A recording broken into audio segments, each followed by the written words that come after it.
എല്ലാവർക്കും നമസ്കാരം. നമ്മുടെ പുതിയ വീഡിയോയിലേക്ക് എല്ലാവർക്കും സ്വാഗതം. ഇന്നത്തെ വീഡിയോയിൽ നമ്മൾ ഡിസ്കസ് ചെയ്യാൻ പോകുന്നത് എസ്സേയുടെ ഒരു ഡീറ്റെയിൽ ആയിട്ടൊരു ലെക്ചർ വീഡിയോ ആണ്.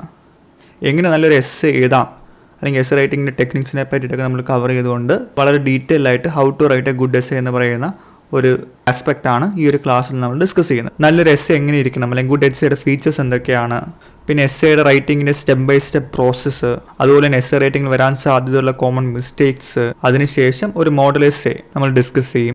ലാസ്റ്റ് ആയിട്ട് നിങ്ങൾക്ക് പ്രാക്ടീസ് ചെയ്യാനുള്ള പ്രാക്ടീസ് ക്വസ്റ്റ്യൻസും തരുന്നതാണ്. നിങ്ങൾക്ക് ഓൾറെഡി അറിയാവുന്ന കാര്യമാണ്, ഹൈക്കോടതി എക്സാമിൻ്റെ ഒബ്ജക്റ്റീവ് ടോപ്പിക്സ് വളരെ ഡീറ്റെയിൽ ആയിട്ട് കവർ ചെയ്യുന്ന ഫ്രീ നോട്ട്സ് നമ്മൾ ടെലിഗ്രാം ചാനൽ ഓൾറെഡി പ്രൊവൈഡ് ചെയ്ത് തുടങ്ങിയിട്ടുണ്ട്. ആ ഒരു ടെലിഗ്രാം ചാനൽ ലിങ്ക് വീഡിയോ ഡിസ്ക്രിപ്ഷനിലും ഫസ്റ്റ് കമൻറ്റിലും കൊടുത്തിട്ടുണ്ട്. തീർച്ചയായിട്ടും നിങ്ങൾക്ക് നോക്കാവുന്ന വളരെ യൂസ്ഫുൾ ആയിട്ടുള്ളൊരു മെറ്റീരിയലാണത്. നമ്മുടെ പരീക്ഷയ്ക്ക് ഷോർട്ട് എസ്സേസ് എന്നാണ് ഹൈക്കോടതിൻ്റെ നോട്ടിഫിക്കേഷൻ കൊടുത്തിട്ടുള്ള സിലബസിൽ കൊടുത്തിട്ടുള്ളത്. കഴിഞ്ഞ 2 എസ്സേ ക്വസ്റ്റ്യൻ ആണ് ചോദിച്ചിരുന്നത്. ഷോർട്ട് എസ്സേ ആയിട്ട് 2 എസ്സേ ക്വസ്റ്റ്യൻ ആണ് ചോദിച്ചിരുന്നത്. ഒരു ഗുഡ് എസ്സേക്ക് എന്തൊക്കെയാണ് നല്ല ഫീച്ചേഴ്സ് ആയിട്ട് വേണ്ടത്? Features of A good essay. ആദ്യത്തെ feature clarity of purpose.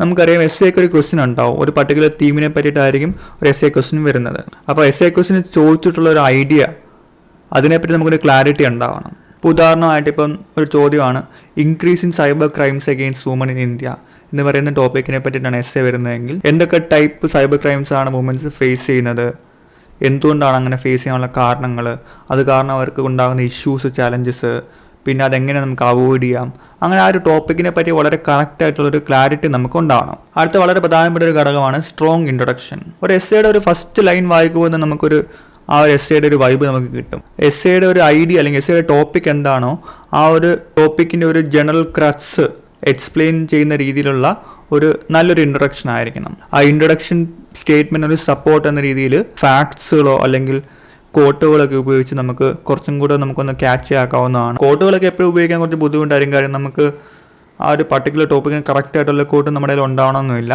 Basic ആയിട്ടുള്ള കുറച്ച് ഫാക്റ്റുകൾക്ക് ഓർത്തിരിക്കുവാണെങ്കിൽ ആ ഒരു ഇൻട്രൊഡക്ഷൻ നമുക്ക് കുറച്ചും കൂടെ സ്ട്രോങ് ആക്കാൻ വേണ്ടിയിട്ട് നമ്മൾ ഇൻട്രോ സ്റ്റേറ്റ്മെൻറ്റ് കൂടെ അതും കൂടെ നമുക്കൊരു സപ്പോർട്ടിങ് സ്റ്റേറ്റ്മെൻ്റ് ആയിട്ട് നമുക്ക് കൊടുക്കാവുന്നതാണ്. അടുത്തൊരു ഇമ്പോർട്ടൻറ്റ് ആസ്പെക്ട് എന്ന് പറയുന്നത് വെൽ സ്ട്രക്ചേർഡ് ആയിട്ടുള്ള ബോഡി പാരഗ്രാഫുകളാണ്. നമ്മൾ ഓൾറെഡി ഇൻട്രൊഡക്ഷൻ ക്യാച്ച് ആയിരിക്കണം എന്ന് പറഞ്ഞു. അതിനുശേഷം നമ്മുടെ ബോഡി പാരഗ്രാഫുകളാണ് ആ ഒരു ടോപ്പിക്കിനെ പറ്റിയിട്ടുള്ള അതിൻ്റെ ആർഗ്യുമെൻറ്റ്സ് നമ്മൾ കൊടുക്കേണ്ടത്. ഇപ്പോൾ സൈബർ ക്രൈംസ് അഗെയിൻസ്റ്റ് വുമൻസ് കൂടുക എന്ന് പറയുന്ന ടോപ്പിക്കിനെ പറ്റിയിട്ടാണ് ചോദ്യമെങ്കിൽ ഇൻട്രൊഡക്ഷനായിട്ട് നമ്മൾ പറയുവാണെങ്കിൽ വുമനെതിരെയുള്ള സൈബർ ക്രൈംസ് കൂടി വരുവാണ്, അതൊന്ന് സപ്പോർട്ട് ചെയ്യാനായിട്ട് നാഷണൽ ക്രൈംസ് റെക്കോർഡ് ബ്യൂറോ അതായത് NCRBയുടെ ഏതെങ്കിലും ഫാക്റ്റും കൂടെ ചേർത്ത് നമ്മളൊരു ഇൻട്രൊഡക്ഷൻ കൊടുക്കുവാണെങ്കിൽ അതൊരു സ്ട്രോങ് ഇൻട്രൊഡക്ഷനാണ്. അതിനുശേഷം ബോഡി പാരഗ്രാഫിലേക്ക് കടക്കുമ്പോഴേക്കിന് എന്താണ് അവർ ഫേസ് ചെയ്യുന്ന ഇഷ്യൂസ്, എന്തൊക്കെ ടൈപ്പ് സൈബർ ക്രൈംസ് അല്ലെങ്കിൽ എന്തൊക്കെ ടൈപ്പ് ഇഷ്യൂസാണ് അവർ ഫേസ് ചെയ്യുന്നത്, അതൊരു ബോഡി പാരഗ്രാഫാണ്. അതിനുശേഷം ആ ഇഷ്യൂസ് നമുക്ക് എങ്ങനെ സോൾവ് ചെയ്യാം അല്ലെങ്കിൽ ആ ഇഷ്യൂസ് നമുക്ക് എങ്ങനെ അഡ്രസ്സ് ചെയ്യാം, അത് മറ്റൊരു പാരഗ്രാഫാണ്. അതിനുശേഷം ബ്രീഫായിട്ടുള്ളൊരു കൺക്ലൂഷൻ, അതായത് ഈ ഒരു ഐഡിയ കറക്റ്റായിട്ട് ഒന്നും കൂടെ നമ്മൾ സമ്മറൈസ് ചെയ്തുകൊണ്ട് ഒരു പോസിറ്റീവ് ആയിട്ടുള്ള രീതിയിലൊരു കൺക്ലൂഷൻ കൂടെ കൊടുക്കുക. അപ്പം നമ്മുടെ എസ്സേ വെൽ സ്ട്രക്ചേർഡ് ആവും. വെൽ സ്ട്രക്ചേർഡ് പാരഗ്രാഫ് എന്ന് ഉദ്ദേശിക്കുന്നത് നമ്മളൊരു ഇഷ്യൂസിനെ പറ്റിയാണ് നമ്മൾ ആദ്യം പറയുന്നതെങ്കിൽ അതൊരു പാരഗ്രാഫ്, അതിനുശേഷം ആ ഇഷ്യൂസ് എങ്ങനെ സോൾവ് ചെയ്യാമെന്ന് പറയുന്നത് അടുത്ത പാരഗ്രാഫ്. അങ്ങനെ ഓരോ പാരഗ്രാഫും ഓരോ ആസ്പെക്റ്റ് ആയിരിക്കണം ഡീൽ ചെയ്യേണ്ടത്, അല്ലാതെ എല്ലാം കൂടെ മിക്സ് ചെയ്ത് വരുന്നത്. അതാണ് വെൽ സ്ട്രക്ചേർഡ് ബോഡി പാരഗ്രാഫ് എന്ന് ഉദ്ദേശിക്കുന്നത്. അടുത്ത ലോജിക്കൽ ഫ്ലോ. ഈ ലോജിക്കൽ ഫ്ലോ നമ്മൾ ഓൾറെഡി ഈ പ്രിസിയിൽ നമ്മൾ ഡിസ്കസ് ചെയ്തിട്ടുള്ളതാണ്. നമ്മൾ എഴുതുന്ന ഒരു സംഭവത്തിന് ഒരു കോഹഷൻ ഉണ്ടാവണമെന്ന് പറഞ്ഞിട്ടുണ്ട്, അല്ലെങ്കിൽ ലോജിക്കലായിട്ടൊരു ഫ്ലോ ഉണ്ടാകും. ആ പാരഗ്രാഫുകൾ തമ്മിൽ ഒരു കണക്ഷൻ ഉണ്ടാവണം, അല്ലെങ്കിൽ ഒരു ട്രാൻസിഷൻ വേർഡ്സ് ഒക്കെ ഉപയോഗിച്ചുകൊണ്ട് ആ ഒരു പാരഗ്രാഫ് തമ്മിലൊരു കണക്ഷൻ ഉണ്ടാവണം. അതാണ് ഈ പറയുന്ന ലോജിക്കൽ ഫ്ലോ എന്ന് ഉദ്ദേശിക്കുന്നത്. നമ്മൾ പ്രിസിയിൽ പറഞ്ഞ അതേ ആസ്പെക്ട് തന്നെയാണ്, സെയിം രീതിയിലാണ് ആ ഒരു ക്വസ്റ്റ്യൻ ഉണ്ടാക്കേണ്ടത്. അടുത്ത എഫക്റ്റീവ് യൂസ് ഓഫ് എവിഡൻസ്. 150 വേർഡൊക്കെയുള്ള ചെറിയ എസ്സേ ഒക്കെ ആണെങ്കിൽ കഴിവതും നമുക്ക് പറ്റാവുന്നത്രയും പോയിന്റ്സിനൊക്കെ നമുക്ക് ഒരു പോയിന്റ് കൊടുക്കുകയാണെങ്കിൽ അത് എന്തുകൊണ്ടാണ് വരുന്നതെന്ന രീതിയിലുള്ള ഒരു സപ്പോർട്ടിങ് എവിഡൻസിൽ സപ്പോർട്ടിങ് പോയിന്റും കൂടെ അതിനോടൊപ്പം കൊടുക്കുക. കാര്യം വളരെ ജനറൽ ആയിട്ടൊരു കാര്യം മെൻഷൻ ചെയ്യാതെ കുറച്ചും കൂടെ സ്പെസിഫിക് ആവും. നമ്മളിപ്പോൾ ഒരു ഇഷ്യൂവിനെ പറ്റി പറയുവാണെങ്കിൽ ആ ഇഷ്യൂ എന്തുകൊണ്ട് അല്ലെങ്കിൽ ആ ഇഷ്യൂവിനെ സപ്പോർട്ട് ചെയ്തുകൊണ്ടുള്ളൊരു എവിഡൻസ് പോയിന്റ് അങ്ങനെ നമ്മൾ കണക്ട് ചെയ്ത് ഓരോ പാരഗ്രാഫിലും കൊടുത്ത് പോവുകയാണെങ്കിൽ എസ്സേക്ക് കുറേ കൂടെ ഒരു വാല്യൂ ഉണ്ടാവും. അടുത്ത ക്രിട്ടിക്കൽ തിങ്കിങ്. ക്രിട്ടിക്കൽ തിങ്കിങ് എന്ന് ഉദ്ദേശിക്കുന്നത് ഒരു ആർഗ്യുമെൻറ്റ് പറയുവാണെങ്കിൽ അതിൻ്റെ കൗണ്ടർ ആർഗ്യുമെൻറ്റ് നമ്മൾ കൊടുക്കണം. അതായത് എല്ലാ ആസ്പെക്റ്റും പോസിറ്റീവ്സും നെഗറ്റീവ്സും നമ്മൾ കവർ ചെയ്യണം. ഇപ്പോൾ ഉദാഹരണമായിട്ട് പറയുവാണെങ്കിൽ സോഷ്യൽ മീഡിയയുടെ ഇമ്പാക്റ്റിനെ പറ്റിയുള്ള ഒരു എസ്സേ ആണെന്ന് വെച്ചു. ഇപ്പോൾ സോഷ്യൽ മീഡിയയുടെ പോസിറ്റീവ് ഇമ്പാക്റ്റ് നമ്മൾ കവർ ചെയ്യണം, സോഷ്യൽ മീഡിയയുടെ നെഗറ്റീവ് ഇമ്പാക്റ്റും അതേ ഈക്വൽ ഇമ്പോർട്ടൻസ് കൊടുത്ത് നമ്മൾ കവർ ചെയ്യണം. അല്ലാതെ പോസിറ്റീവ്സ് മാത്രം നമ്മൾ കവർ ചെയ്ത് പോകരുത്. അടുത്ത കൺസൈസ്നെസ്, അതായത് നമ്മൾ ഒരിക്കലും വലിച്ചു വാരി എഴുതരുത്. നമ്മളൊരു പോയിന്റിനെ പറ്റി നമ്മൾ വളരെ കൺസൈസ് ആയിട്ട് നമ്മുടെ ആർഗ്യുമെൻറ്റ് നമ്മൾ എക്സ്പ്ലെയിൻ ചെയ്യണം. അടുത്ത പ്രധാനപ്പെട്ട സംഭവമാണ് എൻഗേജിങ് ആയിട്ടുള്ള കൺക്ലൂഷൻ.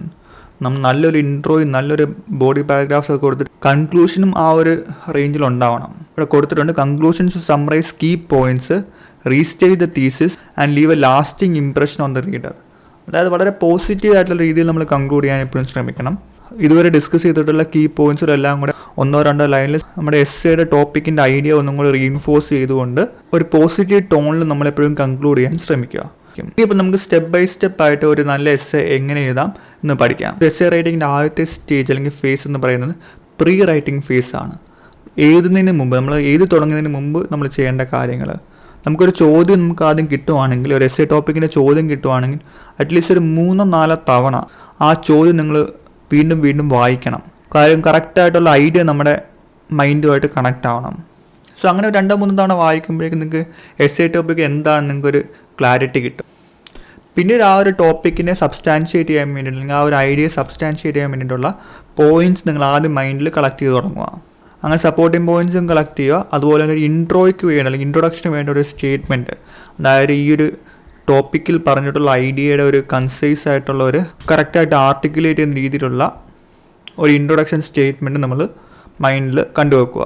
ഇനിയിപ്പോൾ അടുത്ത സ്റ്റേജിൽ നമ്മളൊരു ഔട്ട്ലൈൻ ഉണ്ടാക്കുക എന്നാണ്. അതുകൊണ്ട് ആ ഒരു ബ്രീഫ് ഔട്ട്ലൈൻ നമ്മൾ പ്രിസ് ചെയ്യുന്ന പോലെ തന്നെ ഇതിലൊരു ബ്രീഫ് ആയിട്ടുള്ളൊരു ഔട്ട്ലൈൻ നമ്മൾ ക്രിയേറ്റ് ചെയ്യുക. ആ ഒരു ടോപ്പിക്കിനെ ബേസ് ചെയ്തുകൊണ്ടുള്ള ആർഗ്യുമെൻറ്റ്സും കൗണ്ടർ ആർഗ്യുമെൻറ്റ്സും നമ്മൾ ഓർഗനൈസ് ചെയ്യുക. ഓരോ ആർഗ്യുമെൻ്റ് അല്ലെങ്കിൽ ഓരോ ആസ്പെക്റ്റ് നമ്മൾ ഡിസ്കസ് ചെയ്യുമ്പം അതിൻ്റെ ഒരു സപ്പോർട്ടിംഗ് പോയിന്റും കൂടെ നമ്മൾ കണ്ടുപിടിച്ച് വെക്കുക. ഇപ്പോൾ ഈ സൈബർ ക്രൈംസ് അഗെയിൻസ്റ്റ് വുമൻ എന്ന് പറയുന്ന ടോപ്പിക്കാണെന്ന് കരുതിക്കോ.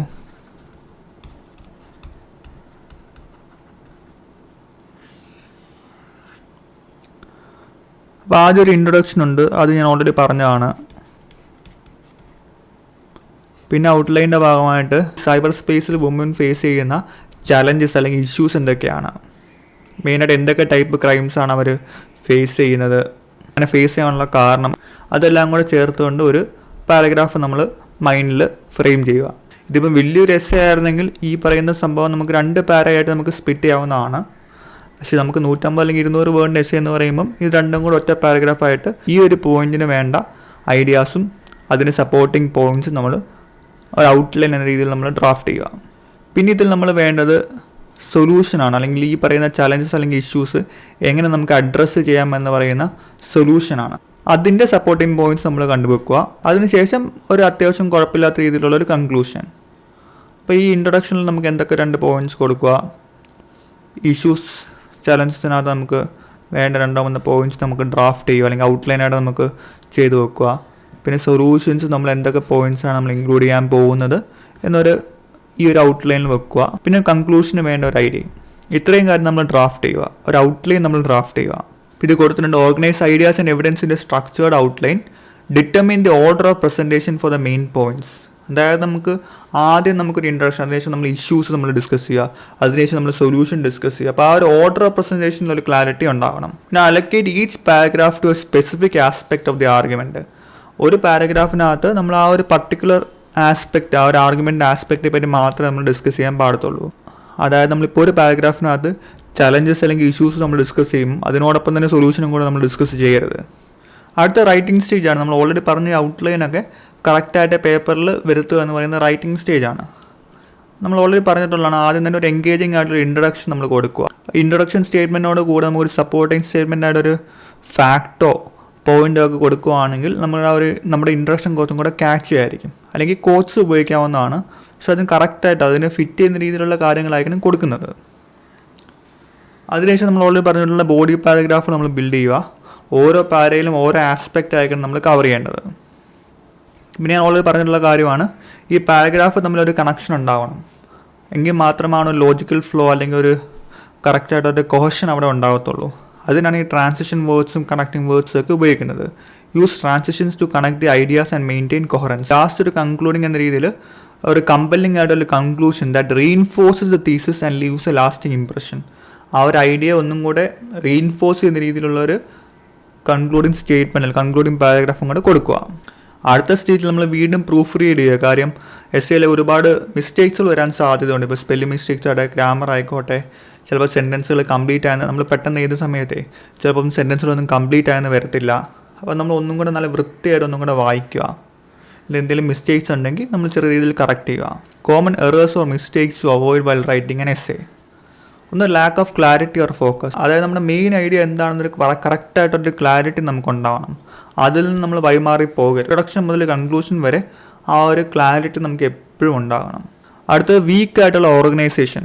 നമ്മൾ ഓൾറെഡി പറഞ്ഞു ബോഡി പാരഗ്രാഫുകൾ എങ്ങനെ ആയിരിക്കണം എന്ന് ഓൾറെഡി പറഞ്ഞിരുന്നതാണ്. ഓരോ ആസ്പെക്റ്റിനെ ഡീൽ ചെയ്യുന്ന രീതിയിലായിരിക്കണം ഓരോ പാരഗ്രാഫ് വരേണ്ടത്. അല്ലാതെ എല്ലാം കൂടെ മിക്സ് ചെയ്ത് കൊടുക്കരുത്. അങ്ങനെ മിക്സ് ചെയ്ത് കൊടുക്കുകയാണെങ്കിൽ വീക്കായിട്ടുള്ള ഓർഗനൈസേഷൻ ആയി പോകും. അടുത്ത ഓവർ ജനറലൈസേഷൻ. ഈ ഓവർ ജനറലൈസേഷൻ വരാനുള്ള കാര്യം എന്ന് പറയുന്നത് നമ്മൾ ജസ്റ്റ് വേഗ് ആയിട്ടൊരു സ്റ്റേറ്റ്മെൻറ്റ് മാത്രം കൊടുക്കുകയാണ്. അത് സപ്പോർട്ടിങ് ആയിട്ടുള്ളൊരു പോയിന്റ് നമ്മൾ കൊടുത്തില്ലെങ്കിൽ വളരെ ജനറലായി പോകും നമ്മുടെ എസ്സേ. നമ്മൾ ഓരോ പോയിന്റ് കൊടുക്കുമ്പോഴും അതിനൊരു സപ്പോർട്ടിങ് പോയിന്റ് അല്ലെങ്കിൽ സപ്പോർട്ടിങ് എവിഡൻസ് നമ്മൾ കൊടുക്കാൻ ശ്രമിക്കുക. കഴിവതും കൊടുക്കാൻ ശ്രമിക്കുക. ഒട്ടും നമ്മൾ കൊടുക്കാതെ വരുവാണെങ്കിൽ അത് ഭയങ്കര ഓവർ ജനറലൈസ്ഡ് ആയിട്ടുള്ള എസ്സേ ആയി പോകും. അപ്പോൾ എസ്സേയുടെ ഒരു വാല്യൂ നമുക്ക് നഷ്ടപ്പെടും. അടുത്തത് ഇൻഅക്യുറേറ്റ് ആയിട്ടുള്ള ഇൻഫർമേഷൻ. ഓർത്തിരിക്കേണ്ട വളരെ പ്രധാനപ്പെട്ട ഒരു കാര്യമാണ്. നമ്മളിപ്പം എസ്സേക്ക് നമ്മൾ ഫാക്റ്റുകളൊക്കെ ഇൻക്ലൂഡ് ചെയ്യാൻ ശ്രമിക്കണമെന്ന് ഞാൻ പറഞ്ഞിരുന്നു. പക്ഷേ ഫാക്റ്റുകൾ ഇൻക്ലൂഡ് ചെയ്യുമ്പോഴേക്കിന് നമുക്ക് അറിയുന്ന നമുക്ക് ഫുൾ കോൺഫിഡൻ്റ് ആയിട്ടുള്ള കാര്യങ്ങൾ മാത്രമേ നമുക്ക് ഫാക്റ്റായിട്ട് കൊടുക്കാവൂ. ഈ പറയുന്ന സപ്പോർട്ടിങ് ഫാക്റ്റുകൾ അത് അക്യുറേറ്റ് ആയിരിക്കണമെന്ന് ഉറപ്പ് വരുത്തണം. അടുത്തത് റിഡൻഡൻസി. ഇതെന്ന് പറയുന്നത് ഒരേ പോയിന്റിന് പല രീതിയിൽ നമ്മൾ വീണ്ടും വീണ്ടും മെൻഷൻ ചെയ്യുവാണ്. അങ്ങനെ വരുമ്പോൾ എസ്സേയുടെ വാല്യൂ വീണ്ടും നഷ്ടപ്പെടുകയാണ്. ഓൾറെഡി പറഞ്ഞാണ് ഒരിക്കലും അങ്ങനെ വരാൻ പാടില്ല. അത് നമ്മൾ അവോയ്ഡ് ചെയ്യണം. അടുത്തത് വീക്ക് ആയിട്ടുള്ള ട്രാൻസിഷൻസ്.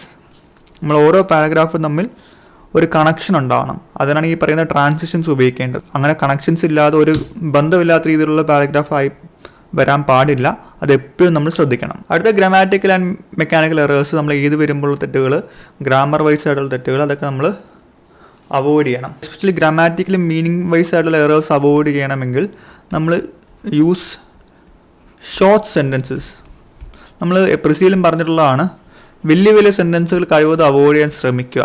കാര്യം വലിയ വലിയ സെൻറ്റൻസ് നമ്മൾ ഉപയോഗിക്കുമ്പോഴേക്കും നമുക്ക് പലപ്പോഴും നമ്മുടെ കൺട്രോൾ കിട്ടാതെ വരും. ലാസ്റ്റ് നമ്മൾ ഉദ്ദേശിച്ചൊരു മീനിങ് കൺവേ ചെയ്തെന്ന് വരത്തില്ല. അടുത്തത് failure to address counter arguments. നമ്മൾ ഓൾറെഡി പറഞ്ഞു ക്രിട്ടിക്കൽ തിങ്കിങ് എന്ന് പറയുന്ന ഒരു ഫീച്ചറിനെ പറ്റി നമ്മൾ പറഞ്ഞിരുന്നു. നമ്മൾ ഇപ്പോൾ ഇമ്പാക്റ്റ് ഓഫ് സോഷ്യൽ മീഡിയ എന്ന് പറയുന്ന ഒരു പോയിന്റിനെ പറ്റിയിട്ട് നമ്മൾ എസ്സേ എഴുതുന്നതെങ്കിൽ അതിൻ്റെ പോസിറ്റീവ് ഇമ്പാക്റ്റ് മാത്രമായിട്ട് നമ്മൾ ഒരിക്കലും ഒതുക്കരുത്. അതിന് നെഗറ്റീവ്സ് നമ്മൾ പറയണം.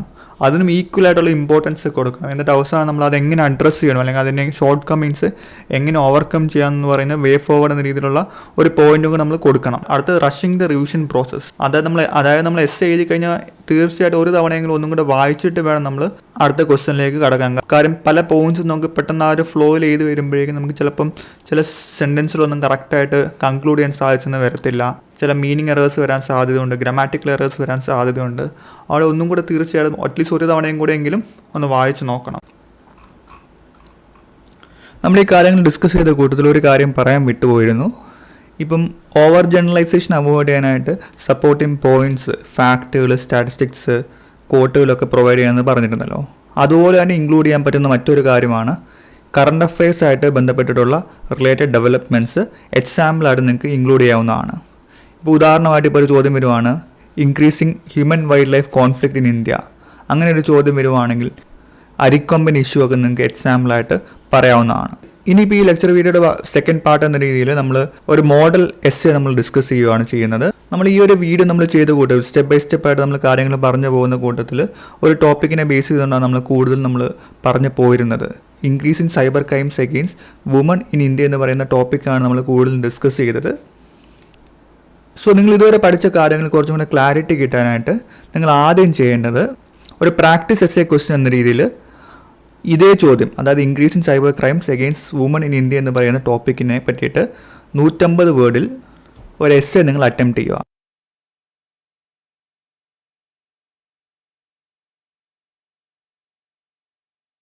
Rising cyber crimes against women എന്ന് പറയുന്ന ടോപ്പിക്കിനെ പറ്റിയിട്ടുള്ള ഒരു എസ്സേ ആണ്. സോ എസ്സേ എഴുതുമ്പോഴേക്കിന് നമുക്ക് ഓൾറെഡി ക്വസ്റ്റ്യൻ ആയിട്ട് നമുക്കൊരു ടോപ്പിക്ക് തന്നിട്ടുണ്ടല്ലോ. ആ ഒരു ടോപ്പിക്ക് ജസ്റ്റ് ഒന്ന് റീഫ്രേസ് ചെയ്തിട്ട് ഒരു ടൈറ്റിലായിട്ട് നമുക്ക് കൊടുക്കാവുന്നതാണ്. ഒട്ടും സമയമില്ലെങ്കിൽ അതേ ടോപ്പിക്ക് അതേപടി നമുക്ക് കൊടുക്കാവുന്നതാണ്. പക്ഷേ കഴിവതും ജസ്റ്റ് ഒന്ന് റീഫ്രേസ് ചെയ്ത് ഒരു ടൈറ്റിൽ കൊടുക്കുന്നത് എപ്പോഴും നല്ലതാണ്. So addressing the rise of cyber crimes against women എന്ന് പറയുന്നതാണ് നമ്മുടെ ടൈറ്റിൽ. സോ ഈ ഒരു ടൈറ്റിൽ ചെറിയൊരു കാര്യം മിസ്സിംഗ് ആണ്. Addressing the rise of cyber crimes against women in India എന്നാണ് വരേണ്ടത്. Addressing the rise of cyber crimes against women in India. നമ്മൾ വീഡിയോ ചെയ്ത് പോയപ്പോഴേക്കും ഈ ഒരു കറക്ഷൻ്റെ കാര്യം നമ്മൾ ചെയ്യാൻ വിട്ടുപോയാണ്. ഇതൊരു അഡീഷണൽ സ്ലൈഡായിട്ട് ഇവിടെ നിങ്ങളുടെ നോട്ടീസിലേക്ക് കൊണ്ടുവന്നതാണ്. ഇനിയുള്ള സ്ലൈഡിൽ ഈ വുമൺ എന്ന വേർഡ് മിസ്സിംഗ് ആണ്. ജസ്റ്റ് നിങ്ങളൊന്ന് ഓർത്ത് വെക്കുക. സോ അടുത്ത സ്ലൈഡിലേക്ക് പോവാണ്. 150-160 ഇടയ്ക്ക് വേർഡ്സ് വരുന്നൊരു ഷോർട്ട് എസ്സേ ആണ്. ഈ ഒരു ചെറിയ എസ്സേക്ക് വേണ്ട രീതിയിൽ കുറച്ച് ഇമ്പോർട്ടൻറ്റ് പോയിന്റ്സിലാണ് നമ്മൾ ഡിസ്കസ് ചെയ്തിട്ടുള്ളത്. സോ ആദ്യം ഒരു introduction. Cyber crimes against women in India have surged with the widespread use of internet and social media platforms. This trend is reflected in the increasing reports of cyber harassment and abuse as highlighted in the NCRB reports. So നമ്മളൊരു catch ആയിട്ടുള്ളൊരു intro നമ്മൾ already കൊടുത്തു. ആദ്യം നമ്മൾ topic ഒന്ന് detail ആയിട്ട് explain ചെയ്തു. അതായത് റൈസ് ഇൻ സൈബർ ക്രൈംസിനെ പറ്റി പറഞ്ഞു, അത് എന്തുകൊണ്ടാണ് വരാനുള്ള സാധ്യതകളെന്നും പറഞ്ഞു. എന്നിട്ട് ആ ഒരു പോയിന്റ് സപ്പോർട്ടിങ് എന്ന രീതിയിൽ നാഷണൽ ക്രൈം റെക്കോർഡ്സ് ബ്യൂറോയുടെ റിപ്പോർട്ടിനെ പറ്റി ജസ്റ്റ് ബ്രീഫായിട്ട് നമ്മൾ മെൻഷൻ ചെയ്തിട്ടുണ്ട്. പിന്നെ last from cyber bullying to financial fraud women face a mirror of threats in detail space. അങ്ങനെ ഇൻട്രോ പാരഗ്രാഫ് നമ്മൾ കംപ്ലീറ്റ് ചെയ്തു. എന്നിട്ട് അതിനെ കണക്ട് ചെയ്തുകൊണ്ട് ത്രെറ്റ്സിനെ പറ്റി പറഞ്ഞുകൊണ്ടാണ് നമ്മൾ ഫസ്റ്റ് പാരഗ്രാഫ് നമ്മൾ സ്റ്റോപ്പ് ചെയ്തത്. എന്നിട്ട് ആ ത്രെറ്റുകൾ എന്തൊക്കെയാണെന്നാണ് അടുത്ത പാരയിൽ നമ്മൾ പറയുന്നത്. Those threats in the digital realm include online harassment, cyber stalking, revenge porn and financial fraud. എന്നിട്ട് ആ ഒരു ഇഷ്യൂസ് വരാനുള്ള ഒരു കാരണവും കൂടെ ഇവിടെ കൊടുത്തിട്ടുണ്ട്. Societal pressure and patriarchal norms often deter women from speaking out while the anonymity of perpetrators further complicate the issue. ഇനി അടുത്ത പോയിന്റിൽ നമ്മൾ ഈ ഇഷ്യൂസ് എങ്ങനെ അഡ്രസ്സ് ചെയ്യാമെന്നാണ് പറയുന്നത്. അവിടെയും കറക്റ്റായിട്ട് നമ്മൾ കണക്ട് ചെയ്തിട്ടുണ്ട്. ട്രാൻസിഷൻ കറക്റ്റായിട്ട് കൊടുത്തിട്ടുണ്ട്. നമ്മൾ ഇഷ്യൂസിനെ പറ്റി ഈ ഒരു പാരഗ്രാഫിൽ പറഞ്ഞു. ഈ ഇഷ്യൂസ് എങ്ങനെ സോൾവ് ചെയ്യാമെന്ന് ഈ പാരയിൽ നമ്മൾ പറയുന്നു. To address these issues strict laws must serve as deterrence while enhancing cyber laws and law enforcement capabilities is crucial. Additionally, അടുത്തൊരു connection, promoting digital literacy among women and fostering cooperation between stakeholders are essential steps towards ensuring women's safety online. ഇനിയിപ്പോൾ ഷോർട്ടായിട്ടുള്ളൊരു concluding പാരയും കൂടെ നമുക്ക് കൊടുക്കാം. നമുക്ക് word ലിമിറ്റോ time ലിമിറ്റോ ഇഷ്യൂസ് വരുവാണെങ്കിൽ കുറച്ചും കൂടെ ഷോർട്ടാക്കാവുന്നതാണ്. In short, combating cyber crimes against women requires a multifaceted approach involve legal reforms, technological advancements and societal awareness. It's imperative to create a safer digital environment where women can navigate freely without fear of exploitation or harm. So അത്യാവശ്യം കുഴപ്പമില്ലാത്ത രീതിയിൽ കൺക്ലൂഡും ചെയ്തിട്ടുണ്ട്. ഈ ഒരു കൺക്ലൂഷനിൽ നമ്മുടെ key points നമ്മൾ summarise ചെയ്തിട്ടുണ്ട്. അതുപോലെ തന്നെ ഒരു പോസിറ്റീവ് നോട്ടിൽ നമ്മൾ എൻഡ് ചെയ്തിട്ടുണ്ട്. സോ ഈ ഒരു എസ്സേയിൽ നമുക്ക് ഇനിയും വാല്യൂ അഡീഷൻസ് കൊണ്ടുവരാൻ സാധിക്കും. നമ്മൾ ഓൾറെഡി പറഞ്ഞിട്ടുള്ള കാര്യമാണ്. നമ്മുടെ എസ്സേയിൽ വാല്യൂ അഡീഷൻ്റെ ഭാഗമായിട്ട് ഫാക്റ്റുകൾ, സ്റ്റാറ്റ്സുകൾ, കോട്ടുകൾ, അതുപോലെ തന്നെ നമുക്ക് കറണ്ട് അഫയേഴ്സ് ഡെവലപ്മെൻറ്റ്സും കൂടെ നമുക്ക് ആഡ് ചെയ്യാം എന്ന് പറഞ്ഞിട്ടുണ്ട്. 150 അല്ലെങ്കിൽ 200 വേർഡിൻ്റെ എസ്സേ എന്നൊക്കെ പറയുമ്പോൾ നമുക്ക് വളരെ ഡീറ്റെയിൽ ആയിട്ടൊന്നും ഒരു ആഡ് ചെയ്യാൻ പറ്റത്തില്ല. പക്ഷെ വളരെ ബ്രീഫായിട്ടുള്ള റെഫറൻസുകൾ അല്ലെങ്കിൽ മെൻഷൻ നമുക്ക് ചെയ്യാൻ പറ്റും. ഇപ്പോൾ ഈ ഒരു എസ്സേയിൽ തന്നെ നമുക്കിപ്പോൾ ഇവിടെ നോക്കിക്കേ, ഈ ഒരു സ്റ്റേറ്റ്മെൻറ്റ് നോക്കിക്കേ, from cyber bullying to financial fraud women face a mirror of threats in digital realm. ഇതിൽ ഈ ഫിനാൻഷ്യൽ ഫ്രോഡ് എന്ന് പറഞ്ഞ വാക്ക് എടുത്ത് കളഞ്ഞിട്ട് നമുക്കതിന് പകരം ഇപ്പോൾ ഈയിടെ വലിയൊരു കോൺട്രവേഴ്സി ആയിട്ടുള്ളൊരു ഡെവലപ്മെൻ്റ് ആയിരുന്നു deep fake videos. Artificial intelligence technology ഉപയോഗിച്ചുകൊണ്ടുള്ള ഡീപ് ഫേക്ക് വീഡിയോസ്. അത് കൂടുതലും വുമനെയാണ് ടാർഗറ്റ് ചെയ്തത്. ആ ഫിനാൻഷ്യൽ ഫ്രോഡ് എന്ന് പറഞ്ഞ വാക്കെടുത്ത് മാറ്റിയിട്ട് ഇത് ആഡ് ചെയ്തപ്പോൾ ഒന്ന് വായിച്ചു നോക്കി. From cyber bullying to even the latest deep fake videos, women face a mirror of threats in detail space. അപ്പോൾ ഒരു കറണ്ട് അഫയേഴ്സ് ഡെവലപ്മെൻറ്റും കൂടെ നമ്മൾ ഇതിനകത്ത് ആഡ് ചെയ്തു. ഇങ്ങനെ ജസ്റ്റ് വളരെ ബ്രീഫായിട്ട് നമുക്ക് ഒരുപാട് വേർഡ് ലിമിറ്റ് ഒന്നും കൂട്ടാത്ത രീതിയിൽ നമുക്ക് അറിയാവുന്ന കറണ്ട് അഫയേഴ്സ് ഡെവലപ്മെൻറ്റ്സ് ഒക്കെ നമുക്ക് ആഡ് ചെയ്യാൻ ഉള്ള പോസിബിലിറ്റി ഉണ്ട്. പക്ഷേ അത് നമ്മൾ ഓൾറെഡി പ്രിപ്പയർഡ് ആയിരിക്കണം. പ്രിപ്പയർഡ് ആയിരുന്നാൽ മാത്രമാണ് നമുക്കങ്ങനെ ആഡ് ചെയ്യാൻ സാധിക്കത്തുള്ളൂ. കാര്യം നമുക്ക് എക്സാം ഹോളിൽ വെച്ച് സ്പോട്ടിൽ നമുക്ക് ആഡ് ചെയ്യാൻ പറ്റുന്ന കാര്യങ്ങളല്ല ഇതൊന്നും. ഈ വാല്യൂ അഡീഷൻസ് ഒക്കെ നമുക്ക് ഓൾറെഡി പ്രിപ്പയർഡ് ആയിരിക്കും. ഈ 3 എസ്സേ ക്വസ്റ്റ്യൻസ് നിങ്ങൾ പ്രാക്ടീസ് ചെയ്ത് നോക്കാവുന്നതാണ്. സോ ഇതിൽ ഏതെങ്കിലും ഒരു ടോപ്പിക്ക് നിങ്ങൾ കമന്റ് ആയിട്ട് ആൻസർ ചെയ്യുകയാണെങ്കിൽ ആദ്യത്തെ 30 കമന്റ്സ് നമ്മൾ ഫീഡ്ബാക്ക് കൊടുക്കുന്നതാണ്. നിങ്ങൾ എസ്സേ പ്രാക്ടീസ് ചെയ്യുക. സോ ഒരു എസ്സേ എങ്ങനെ നല്ല രീതിയിൽ എഴുതാം എന്ന് നമ്മൾ ഡീറ്റെയിൽ ആയിട്ട് നമ്മൾ പറയാൻ ശ്രമിച്ചിട്ടുണ്ട്. സോ ഈ ഒരു ക്ലാസ് നിങ്ങൾക്ക് യൂസ്ഫുൾ ആയെന്ന് കരുതുന്നു. Thank you.